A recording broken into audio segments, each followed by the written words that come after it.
This small town is the American dream in so many ways. And yet, what's under the surface is anything but that. Things feel grounded, but something feels slightly ajar.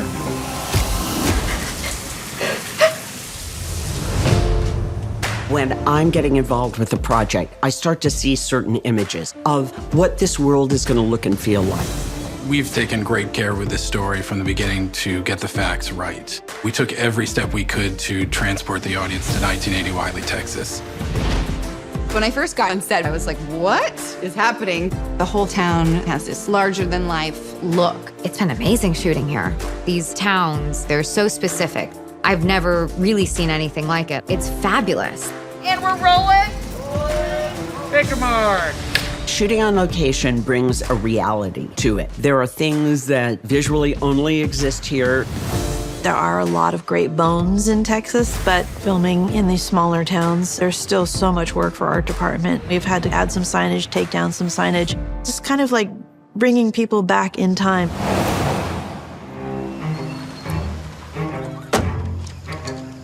For the Gore house, with locations, we found a house that was very similar. The brick and the shutters. Candy. Black hole and you could barge right in, right? As for the interior, it was a fun opportunity to re-explore the 70s. The furniture is a little bit more matchy-matchy. I found all these vintage wallpapers and we were able to bring them back to life. The work of Suzuki in our house was astoundingly brilliant. The fabric was so full and rich. I felt perfectly in the period and perfectly in character. The interiors were probably my favorite sets. Really captured these worlds that the different families were in. It's so important to me to have a look that's very iconic to each character. Mom. Present. So at the Montgomery house, I kept Candy the more happy, brighter colors, more funky. Candy spends so much time in the kitchen, so I wanted it to have a lot of depth in the backgrounds.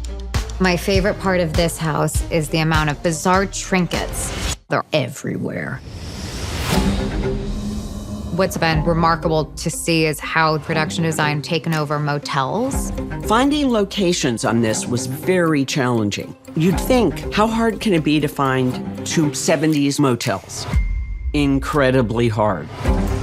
If it still exists, it's in terrible shape. Maybe the mattress hasn't been changed for about 50 years. The two motels, we found the looks we wanted, but they were pretty run down. I think one of them we used like 100 gallons of paint on the exterior of it all. I pulled a lot of research to make the interiors, which was fun, just seeing what that world was back in the day. A lot of places have gone faceless from our production team. Feels a little sleazy. I think that's what I like about it. This is a story about church-going people, so it was important to create the world of this church. To make the church complex, it's 3 different locations. So we have this beautiful, classic white church with the beautiful steeple in the countryside, but then right next to it needs to be a new church that they build. So we had the next challenge of trying to figure out what the new church was, where that goes, green screen it. We wanted something very stylized, very 70s, beautiful, beautiful interiors. There were so many steps to this church, but it plays a pretty big part in this world. It's a church that brings all these people in our world together. It is everything to this community. I think that production design not only connects an audience, but it connects the actors. We take the pages and we interpret them and create a visual world.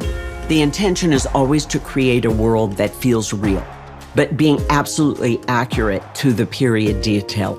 The detail of production design, it informs everything in building a character. We had such incredible designers, and everyone building the world was just working at such an unbelievable level. All the sets we go to, they look like a time capsule.